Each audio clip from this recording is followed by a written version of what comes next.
Doctor Nabiha ने वो jewellery where की या वो कपड़े वेयर किए तो वो करोड़ों के नहीं, अब अरबों खरबों के हो चुके हैं। सेट था वो 40 तोले का था, मेरे मुंह से निकल गया 40 किलो 20 तोले जो है वो हमने पे किया और 20 तोले हमें गिफ्ट था। हक महर की कोई बात नहीं की और ना मैंने कहा था कुछ भी ना लिखे, मुझे आपसे कुछ भी नहीं चाहिए। 2 टके के यूट्यूबर्स जो हैं वो बैठे हुए, मैंने 2 टके का ही कहूँगी, बल्कि ये 2 टके से भी जो है वो नीचे की कौम है। 6 महीने निभे, साल निभे या 4 दिन भी ना निभे, आपका मसला क्या है। मैंने पाँव भी दबाए, टांगे भी दबाई और कंधे भी दबाए। आफतों के दौर में चैन की घड़ी है तू। ये इश्क नहीं आसान, बस इतना समझ लीजिए, एक आग का दरिया है और डूब कर जाना है। नाज़रीन, पाकिस्तान समेत पूरी दुनिया में इस वक्त जो निकाह वायरल है वो है डॉक्टर नबीहा अली ख़ान का और हारिस खोखर का। इन दोनों का निकाह हुआ और पूरी दुनिया के अंदर सोशल मीडिया के ऊपर एक समझें इतना ज़्यादा ट्रेंड चला हुआ है कि हर कोई डॉक्टर साहबा के निकाह को, हारिस के निकाह को डिस्कस कर रहा है। कोई कपड़ों पे सवाल उठा रहा है, कोई ज्वेलरी पे कर रहा है, कोई मेकअप पे कर रहा है, कोई शादी के ऊपर कर रहा है। मुझे ये बताएं कि हारिस जैसा खूबसूरत दूल्हा आपको मिल कैसे गया? अल्लाह की देन है मैंने कोई स्पेशली तो नहीं ढूंढा या मैं कोई ढूंढने तो नहीं निकली थी। हारिस की खूबसूरती से तो इंस्पायर होना एक अलग चीज़ है। दिल का इंसान को अच्छा होना चाहिए। और हम क्योंकि 5 साल से एक ही साथ एक ऑर्गेनाइजेशन चला रहे थे और लोग हमेशा हमें कहते भी थे कि हम साथ में अच्छे लगते हैं, तो एक दफ़ा मैंने भी गौर से देख लिया कि वाकई क्या हम अच्छे लगते हैं, तो मुझे लगा कि हम अच्छे लगते हैं। अच्छा, फर्स्ट टाइम कब आपको फील हुआ कि ये जो शख्स है, ये इंसान है, ये अगर मेरी ज़िंदगी में आ जाए तो ज़िंदगी मज़ीद खूबसूरत बन सकती? कब फील हुआ था? अच्छा, मैंने कभी ये नहीं सोचा था कि ये शख्स मेरी ज़िंदगी में आ जाए। मुझे इनसे मोहब्बत थी और इस हद तक थी कि मैं ये चाहती थी। मैं ना कभी लोगों से बात नहीं करती और मैंने कभी इनको भी डायरेक्ट नहीं कहा कि मैं इनको पसंद करती हूँ या क्या मोहब्बत के मामला थे, मैं कभी कह नहीं पाई। तो मैंने एक थर्ड पर्सन के थ्रू जो है वो इनको पैगाम भेजा था कि मुझे ये पसंद है। एक भाई हमारे दरमियान में मौजूद थे, मैंने उनसे कहा कि इस तरह मेरे घर वाले मेरी शादी करना चाहते हैं, एक दफ़ा आप हारिस से पूछ लें कि मैं उसको पसंद करती हूँ। तो उन्होंने जाके हारिस को जो है वो ये कहा, तो इसने कहा कि मुझे तो कभी ऐसा फील नहीं हुआ कि डॉक्टर साहबा ने तो कभी कोई बात नहीं की। डॉक्टर साहब आपसे पूछूंगा, आई लव यू कहा था, कैसे कहा था? कोई पहला मैसेज कोई उसके बाद किया? नहीं, आई लव यू कुछ नहीं कहा था और कोई हमारी आज तक रोमांटिक कोई इस तरह की बातें नहीं हुई व्हाट्सएप पे। और हम हमेशा काम की बातें करते हैं, मोहब्बत में भी काम की बातें हो रही होती हैं कि अच्छा ये करना है, अच्छा वहाँ जाना है, उससे मीटिंग करनी है, उसके साथ ये है। बस मुझे ये अच्छा लगता है कि हारिस बस मेरे साथ है और मैं ये अपना काम कर रहे हैं और मैं इसके साथ बैठी हूँ और मैं भी मीटिंग कर रही हूँ, ये भी मीटिंग कर रहे हैं और हम लोगों से मिल रहे हैं। हमने कभी शादी से पहले अपना कोई पर्सनल टाइम या कोई इस तरह की चीज़ें जो है वो नहीं की और ना ही हम कोई एक्सट्रीम लेवल पर जो है वो बातें करते थे। ज्वेलरी इतनी महंगी हारिस ने कैसे गिफ्ट की और ये कहाँ से बनवाई, कितने करोड़ की है और लहंगा कितने का था, कहाँ से बनवाया?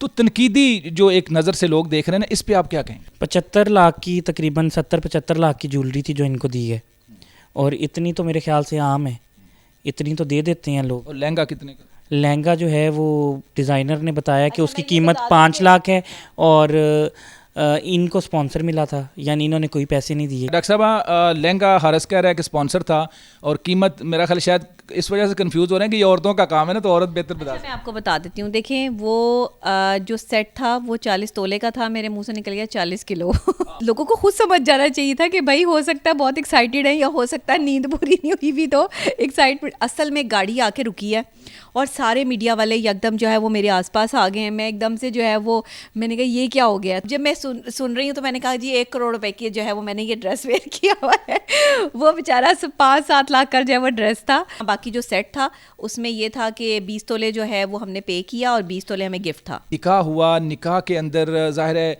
कुछ शर्तें भी लिखी जाती हैं कि अगर डॉक्टर नबीहा ने वो ज्वेलरी वेयर की या वो कपड़े वेयर किए तो वो करोड़ों के नहीं, अब अरबों खरबों के हो चुके हैं। निकाह हुआ, निकाह के ऊपर कुछ हक महर लिखा जाता है, तो कितना हक महर आपने लिखवाया? ये अच्छे भले खाते पीते बनते हैं, मुझे भी पता है, कितना लिखवाया?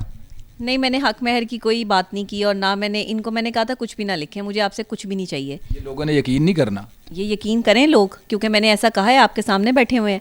मैंने कोई हक महर की जंग नहीं की, मैंने कोई हक महर के हवाले से जो है वो अपने डिस्कस हुआ था।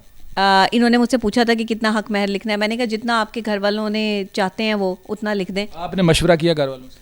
हाँ, मशवरा किया और 1 लाख लिख दिया। 1 लाख रुपए हक महर है और निकाह नामे के ऊपर कुछ नहीं लिखा हुआ? नहीं, कुछ नहीं लिखा हुआ। कोई घर गाड़ी कुछ? नहीं, कुछ भी नहीं। आपने सोचा कुछ नहीं है कि यार मतलब हारस कोई मसला ना कर? जिसने गड़बड़ करनी हो वो लिख के भी गड़बड़ कर जाता है। अच्छा, ये डॉक्टर साहब का सवाल है। डॉक्टर साहब, कोई ख्याल नहीं आया कि कुछ ज़्यादा लिखा लो?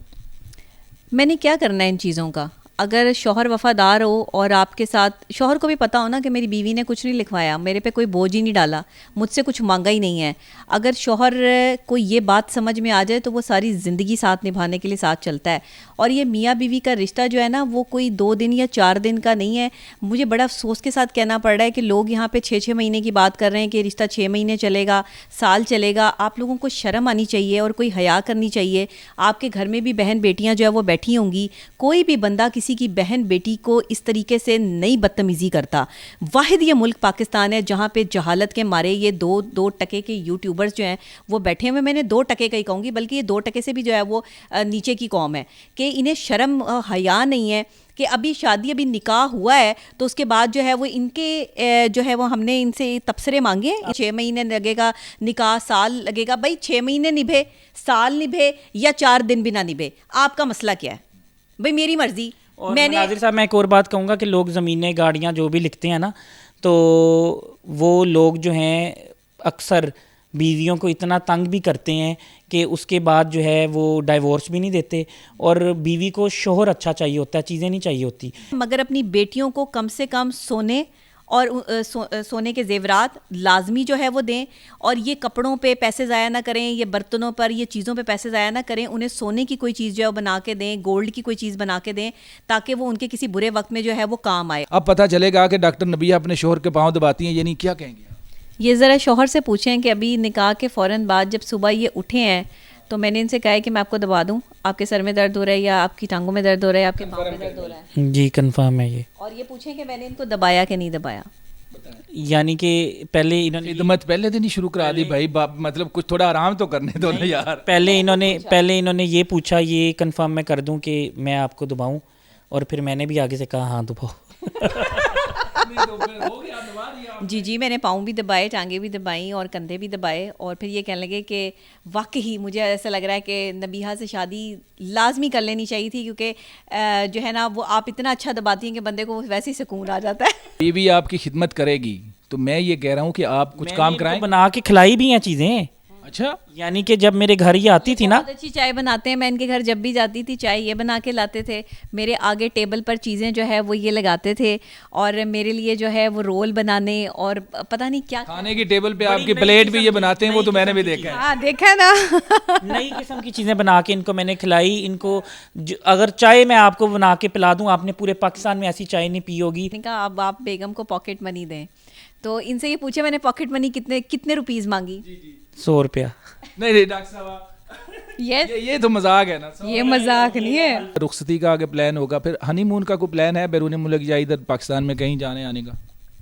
हनीमून का तो प्लान नहीं है, यानी कि बाकू का प्लान था, लेकिन इन्होंने अभी एक प्रोग्राम में आपके सामने ही कह दिया कि मुझे जो है वो उम्रा करने की जो है सादत हासिल हो जाए, तो मुझे शौक़ है मैं उधर जाऊं, तो वहाँ जाने का प्लान कर सकते हैं। ससुराल जो आपका है, यानी हारस के जो पेरेंट्स हैं, उनका जो घर है भाई, उधर रहेंगी या अलग रहना पसंद करेंगी?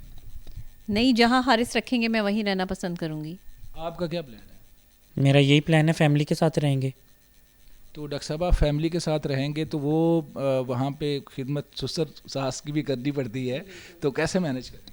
बिल्कुल मैनेज करेंगे, क्यों नहीं करेंगे। सास ससुर जो है वो माशाल्लाह पढ़े लिखे हैं, मेरे डिसेंट लोग हैं। सवाल मेरा पता है क्यों है? क्योंकि आप वर्किंग लेडी हैं ना, आपने सुबह जाना, फिर रात को बाज़ दफ़ा लेट भी हो जाता है, काम करने वाले हम लोग ऐसे ही ना, रात 12-1 बजे तक भी बाज़ दफ़ा हो जाता है, तो थकावट के बाद तो बंदे को आराम चाहिए होता है। लेकिन जब बहू घर में आती है तो घर वालों का भी दिल करता है कोई थोड़ा ज़्यादा मतलब इस तरह का हो जाए, तो किस तरह से करें?